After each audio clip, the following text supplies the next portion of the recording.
On est aujourd'hui sur une parcelle où on va avoir deux mélanges différents,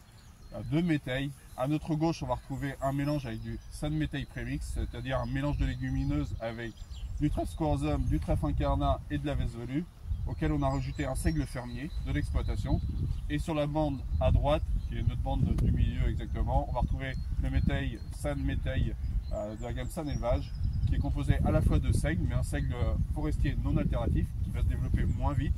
auquel on a rajouté du trèfle incarnat et de la veste velue pour sublimer le mélange en valeur alimentaire. Si on s'avance un petit peu pour comparer les deux mélanges,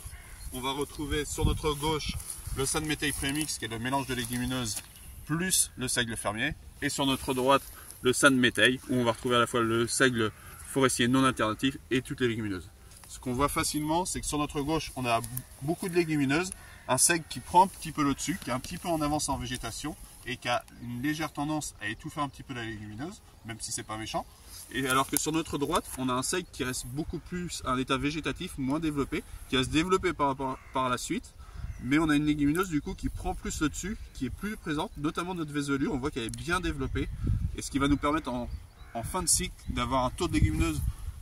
un peu plus important sur le côté San Métail qu'avec le San Métail Premix et le seigle fermier, et du coup une valeur alimentaire qui devrait être supérieure aussi de ce côté-là par rapport à ici. On a vu que le métail était bien implanté,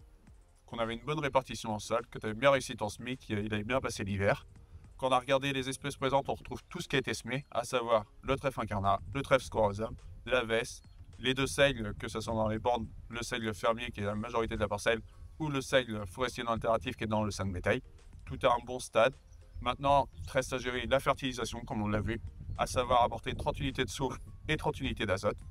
pour qu'on ait un mélange qui se développe à la fois en volume et en valeur, et qu'on regarde dans quelques semaines comment ça s'est développé pour gérer la récolte, bien identifier les stades de récolte et avoir un ensilage de haute qualité alimentaire. Avec le tour de parcelle qu'on vient de faire, le résultat auquel on arrive, je trouve que la démarche Synovia San Élevage prend tout son sens. D'aller du conseil jusqu'à la finalité produite pour emmener de la plus-value dans les élevages et de faire progresser les exploitations dans la qualité notamment de leur fourrage qu'ils produisent. On a un résultat ici qui est très satisfaisant avec un fourrage qui sera à coup sûr de très grande valeur alimentaire avec une bonne valeur évatée et un rendement qui sera tout à fait acceptable. À première vue, c'est encore un peu tôt pour le dire, mais autour de 3 tonnes à 3 tonnes 5 de rendement.